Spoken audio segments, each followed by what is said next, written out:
After his victory at UFC 295, Alex Periera gave a post-fight interview to Joe Rogan. And this interview is drumming up a ton of debate and controversy. Why? Because it is either the most gracious speech ever given in the history of the UFC, or it is the greatest troll job in the history of the UFC. Hey Adesanya, come true daddy.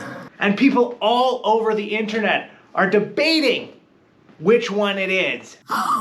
Ultimate Punching? What's up, everybody? Welcome back to Ultimate Punching. We're going to be getting into the post-fight interview that broke the internet. But before I get into it, please make sure you destroy that like button and hit that subscribe button. A few years ago, Israel Adesanya gave an interview where he basically said he's gonna be at some pub talking some shit about I beat that guy one time. And in that run of titles and defenses and everything like that, Alex Periera gets signed to the UFC, knocks out a bunch of guys, Good because he's gets the title shot, beats Izzy. Now in the rematch, Izzy wins again. But now Alex Periera does the one thing that Izzy could not do, which is go up to the 205-pound division.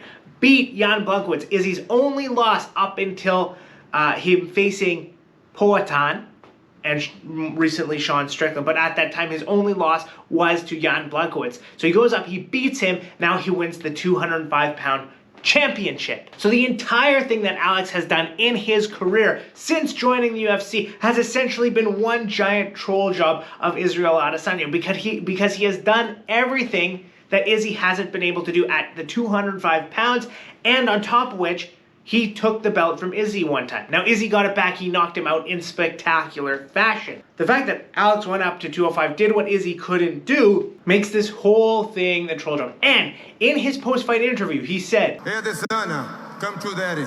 there are a lot of people saying that this is not, in fact, him trolling Izzy. This isn't him, mocking Izzy or anything like that. This speech was a speech given with the intent of showing gratitude. Back in the days, he did some interviewing, say that I was going to be a guy to just stay in the bar. Showing an appreciation for this long-standing rivalry. My buddy, Jesse on Fire, we're not actually friends. He's replied to a couple of my comments on Twitter and on YouTube, but I believe that this is the start of a budding bromance.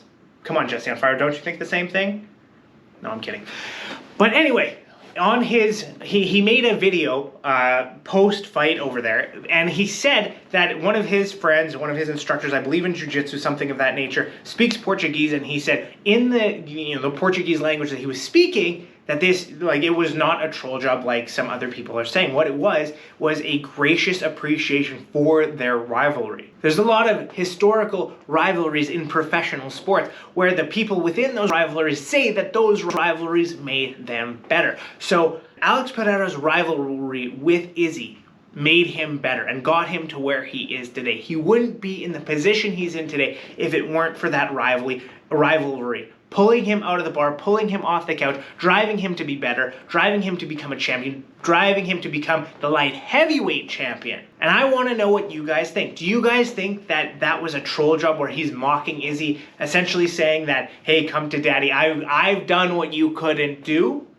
Which is somewhat in character for Periera. He's done tons of things to troll Izzy and to, get under his skin. Or was this a genuine, heartfelt speech basically saying that, Izzy, I owe a chunk of my success to our rivalry. You need to get off the couch because you not competing until 2027 is a tragedy. It's a waste of talent. You're still that guy. You are still a killer. Come up, face me. Let's do it again. Right? Our trilogy in the UFC for the 205-pound belt. It could be either. It could be either one of these. I would absolutely love to see them close out their MMA trilogy at 205. Maybe that gives Izzy the chance to do what he couldn't do. I'd love to see Izzy beat, come back and beat Sean Strickland. But if he wants to retire, that is that, right? It could be any one of these things. But what do you guys think? Do you think this was the absolute troll job of a lifetime from Alex Periera, who has a track record of trolling Izzy in the past? Or was this a genuine, show of sportsmanship, of gratitude for the rivalry that the two of them have had over the years?